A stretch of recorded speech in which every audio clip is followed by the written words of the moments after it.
Thank you. David, thank you so much for the opportunity. I'm really humbled. I am so amazed at the talent in this room from a design standpoint and from a creative standpoint. So it's wonderful to be here, and I'm hoping to learn much more from you than you might learn from me during the Q&A. So thank you for the opportunity. Gina and Eric and everybody here, thank you for hosting us. And I also want to just acknowledge quickly my colleagues, Morgan, who is right here, Jill, who is hiding in the corner, and our stellar new intern, Madeline, who's right up here next to Morgan. While I get the privilege of speaking, it's really the team that does the work and hopefully is transforming lives every day. So thanks to all of you who raised your hand that said that you had ridden in Pelotonia.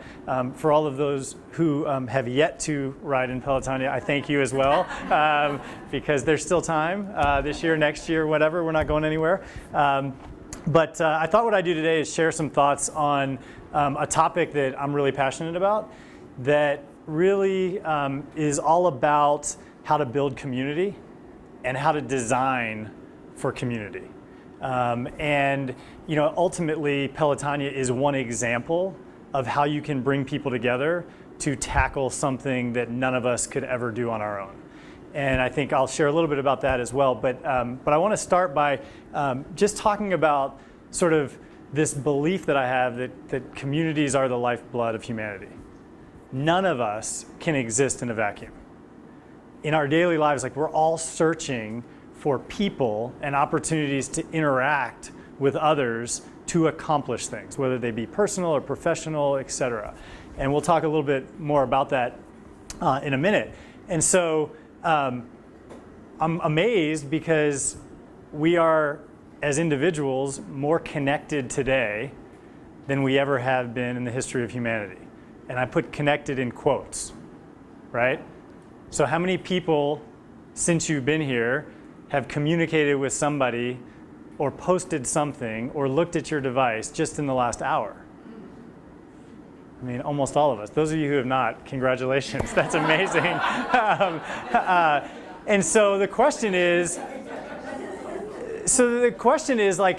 are we really connected? Right? So I would argue that we're more isolated than ever, because this photo could be taken in any setting, any hour of any day in any city. People staring at their own device, sitting inches or even touching the person next to them, never interacting with that person. So I looked at some data, and it's pretty amazing. So more than a third of Americans said they had never met their next door neighbor. And less than 20% said they interact with their neighbor on a daily basis. Bump into them, say hello, wave, etc. So while we're as connected as ever, we're actually probably as isolated as we've ever been as individuals. And yet, I think there's this inherent desire for people to want to be a part of a community in some form or fashion. So I'll tell you a little bit about why I'm passionate about this. So I grew up in Columbia, Maryland. Has anybody ever heard of Columbia, Maryland? Okay, a few people nodding their heads. So Columbia, Maryland is the first planned city in America. It's the first city planned and designed from scratch. Just celebrated 2 months ago its 50th anniversary. So if you think about 50 years ago, sort of post-civil rights era, or height of civil rights era, a developer, famous developer named Jim Rouse, bought up thousands of acres of land right between Baltimore and Washington and said, I want to build and design a city from scratch. And he said, I want the city to be built on the values of diversity, acceptance, inclusion, and service. And again, farmland, nothing there between two sort of big cities. And his idea was that if he could create, if they could design what he termed as intentional collisions, then that community would thrive. And so he hired a bunch of sociologists and designers, and he said, I want you to design intentional collisions. And again, it's hard to imagine, but that was 53 years ago when he first hired these 6 sociologists. And he said, come back to me with your ideas on how we could build community and design community. And they came back and they said, we're going to have 10 neighborhoods and there's going to be a city center in the middle with sort of gathering places. And he said, no, I want specifics. And some of the things he did were pretty remarkable. So the first thing is the first place in the country to have community mailboxes. You were not allowed to have your own mailbox. Such a simple thing. And as a kid growing up there, I had no idea the significance. But I remember every day at dinner, we would talk as a family about who was going to walk to the top of the street and get the mail. And when you walked to the top of the street to get the mail, you bumped into your neighbors. You bumped into people that lived by you, lived near you, and that you were part of a community with. And so it forced these intentional collisions. One of the other ideas they came up with is community pools. You actually were not allowed to have a pool in your backyard. He didn't want people in the backyard. The pools were free for everybody in the community, whether you lived in a townhouse or an apartment or a single family home, and that was a gathering spot in the middle of each of the 10 neighborhoods for everybody to come together. The other thing they did, which was really radical at the time, was they built interfaith centers. So these buildings, this is one of the actual interfaith centers in one of the 10 neighborhoods, these buildings were shared by multiple faiths. So on Friday night, it may have been a synagogue, and on Sunday morning, it was a church. And the rabbi and the pastor's offices were right down the hall from each other. He said, why waste money building separate structures when we can leverage buildings for the purpose of bringing people together? Again, as a kid, I thought this was totally normal.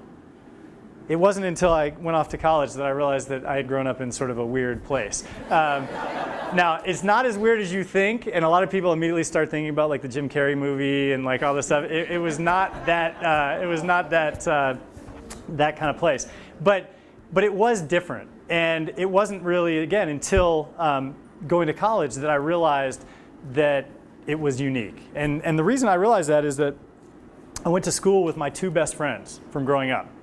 We all went to college together. The three of us are all three different religions.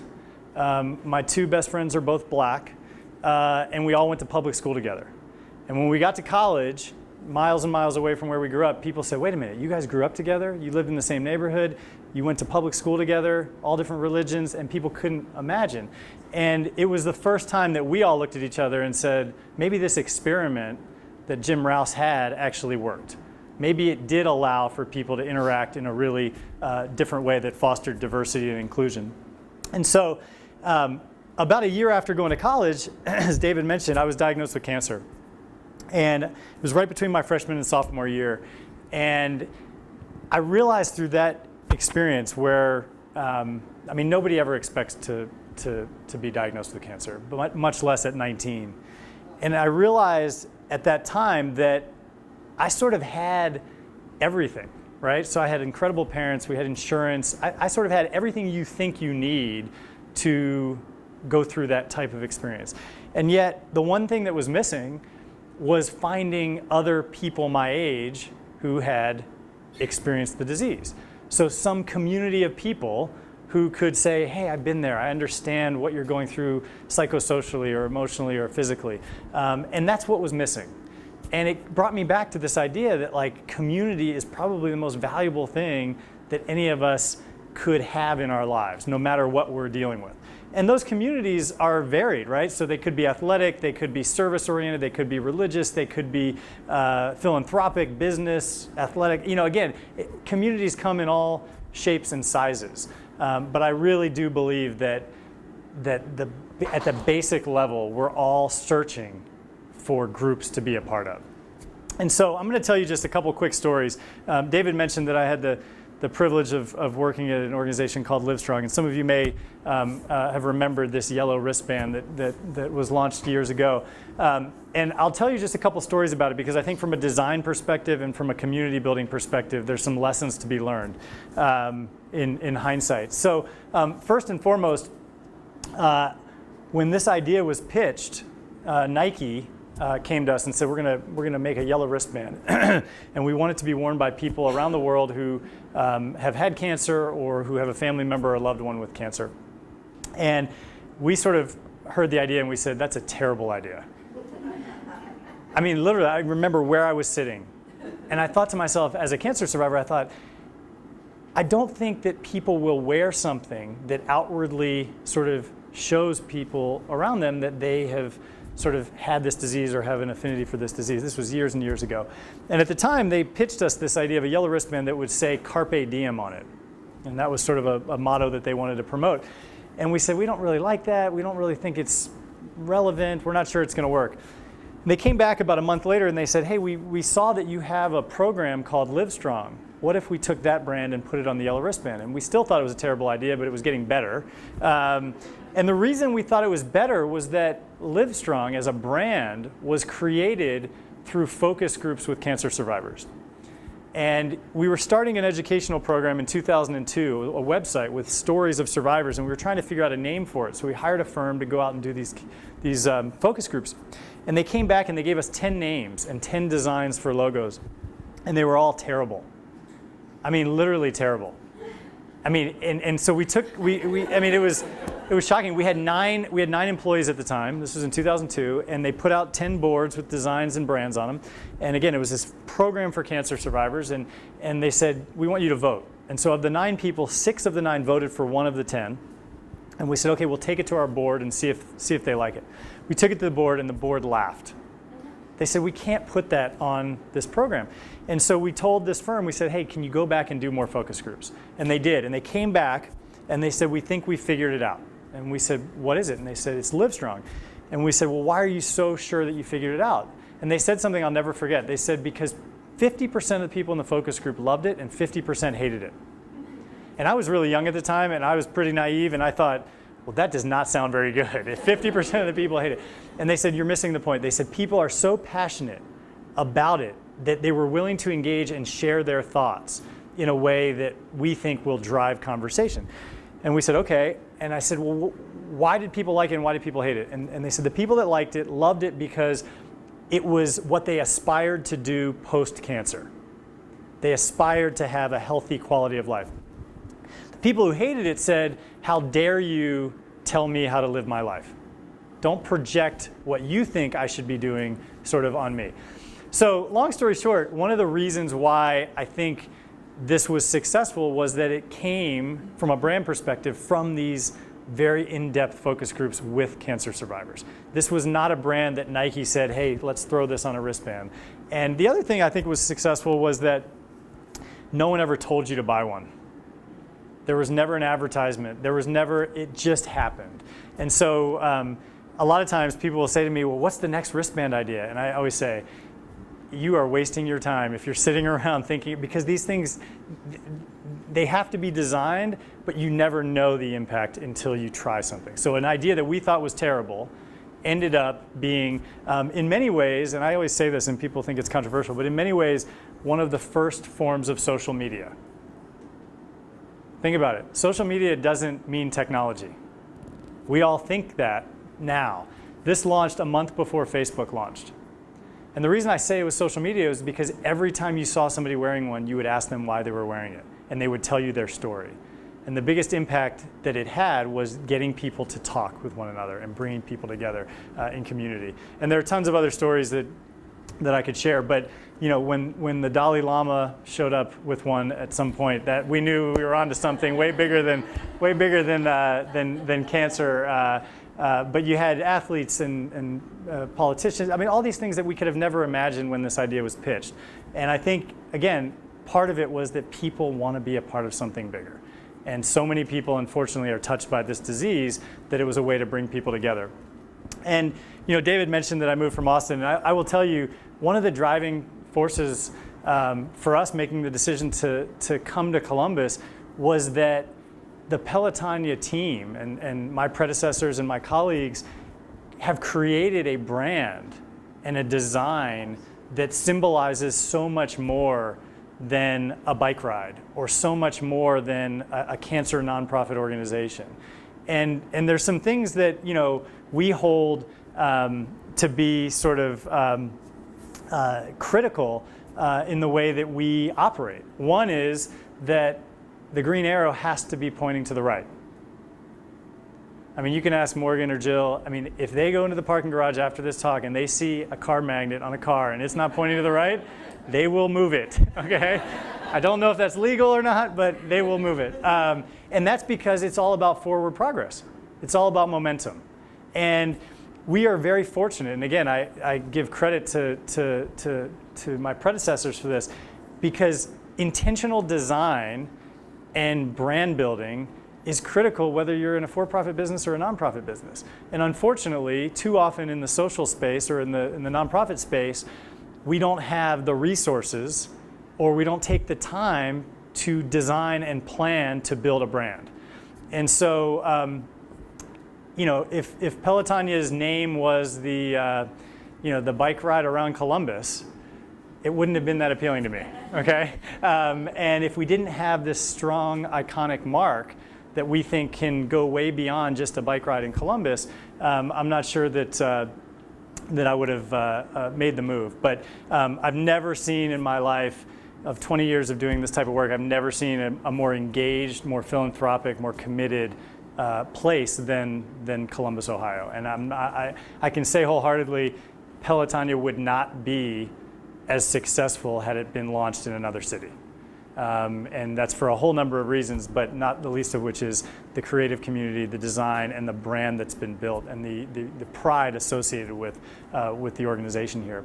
So again, Pelotonia is just another example of bringing people together, most of whom have never ridden a bike since they were 10 years old, most of them who think, I can't raise money, I've never asked anybody for anything, and most of whom are really intimidated by getting on a bike and riding 25, 45, 55, 100, 180, whatever you want to do.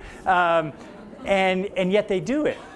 And I think they do it because it's something bigger. It's making progress on a massive societal burden and challenge with people that share that passion. And again, I think we're all always searching for that in our lives. And so what this really comes down to for me is, as a cancer survivor, surviving cancer was challenging for sure, but it was the community of people that I got to meet and interact through that journey that made it that much easier. And serving in roles at nonprofit organizations like Livestrong or Pelotonia or others, to me, the value and the excitement is just in that, bringing people together to try to do things that none of us can do on our own. And so when I think back to my childhood and I think back to this whole idea of community, what I'm reminded of is that my parents used to always, and my parents are incredible human beings. I mean, I owe everything in my life to them. They were just here this weekend, and I just am reminded every day. But they taught us so much, my brother and I. And the one thing that they always harped on was this very simple sort of thing, and they used to say it to us all the time, but I remember the first time they told us, I was about 10, and they said, we want you to understand the difference between a community and a crowd. And I'll never forget it. My brother was 3 years older, and we were sitting there, we probably had no idea what they meant. We were sort of rolling our eyes at the time. But it's been sort of a defining thing in my life. And what they said was, in a crowd, people push and they shove, and they try to get ahead of the person next to them. And if you think about it, when you're in a crowd, think about how uncomfortable it is. Like if you're going to a big sporting event or you're going to some big thing and you're worried that it's going to be crowded and claustrophobic and all this stuff. But the goal in a crowd is to actually get ahead of the person next to you. And then they said, but the difference is that in a community, and this, by the way, is Black Friday, in case you're wondering. With Amazon, I'm not sure why people go to the store on Black Friday anymore, but apparently they do. But in a community, people embrace and they smile and they hug and they talk and they engage with one another because they know that at the end of the day, none of us get to move forward if we're not moving forward together. So I've always been reminded of that through my life, that the best thing we could do is really create community. So I'll just close with one quick story because it's just yet another example of why I believe anything's possible and why I believe if you bring people together, you can solve any challenge. So anybody know what this is? It's a mountain. Is it where? It is not. Any other guesses? Okay, so this is Mount Kilimanjaro. You were right? I didn't hear you. I said mountain. Oh, you said mountain. That is awesome. That's great. I'll remember that. 3 years ago, I had the chance to go with a group of 16 cancer survivors and advocates to Mount Kilimanjaro. And the reason I'm telling you this story is that of the 16 people, I knew one other person, but nobody else knew each other.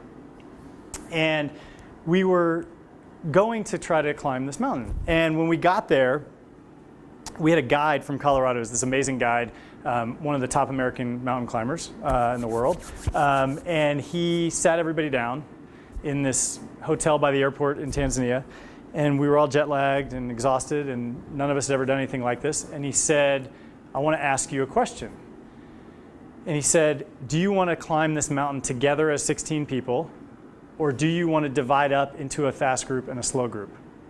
And he said, whatever you decide is fine. Doesn't matter to us.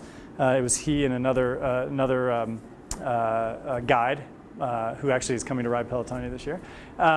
And so he said, I'm going to leave you for 30 minutes or so, 45 minutes, and I'll come back and I want to know what your answer is. And you can imagine, I mean, we're exhausted. We flew all the way around the world, raising money, raising awareness, et cetera. And there was a 22-year-old, there was a 62-year-old, and everything in between.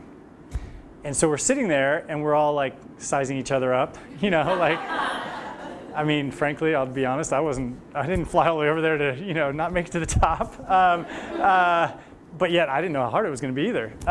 So anyway, we had all this discussion and we decided we were going to go as a group. And so Chris came back, the guide, and he said, what did you decide? And we told him, and he said, that's a great decision. He said, but I want you to realize before you confirm this that means we're either all going to get to the top or none of us are going to get to the top. And we said, all right, we got it. So then he said to us, he said, does everybody have all the gear that I told you to bring? The list I sent out, does everybody have it? Most people nodded. He said, does everybody have the snacks and the drinks and everything that I told you to bring? And most people nodded. And he said, great, because it no longer belongs to you. It belongs to the group. And it sounds like a simple thing, but it wasn't. And so the reason I tell you that story is that if you see this picture, and it's hard to see, but you wouldn't know this if I didn't tell you this, but that is all 16 people on the top, which was amazing. I happened to be on this side. I happened to be wearing an incredible jacket that doesn't belong to me. Because about 4 hours earlier, it was about -5 or -10 degrees in the middle of the night, and one of my teammates from Iowa looked over and said, I think you need my jacket. And I might not have made it to the top if he hadn't done that. And so the point of the story is just that if you can take 16 people who don't know each other and you can fly them around the world, and in a matter of a couple hours, you can get them to believe that they can do something together that none of us could have done on our own, then anything's possible. If you design it. And when I say design, I'm using it liberally, not just sort of artistic design. But if you design opportunities for people to tackle things in groups with similar beliefs and similar missions, anything's possible. And so that's why I'm so excited about what we're doing at Pelotonia, because we've got this one goal mantra. But if we can bring people together, whether they want to volunteer, ride, et cetera, under the umbrella of we're going to accomplish something that no one can do on their own, which ultimately leads to saving thousands and thousands and thousands of lives, what better use of this brand and of this community than to do just that? So I will stop there. Thank you for your time. I'm happy to take any questions you might have. There's one already.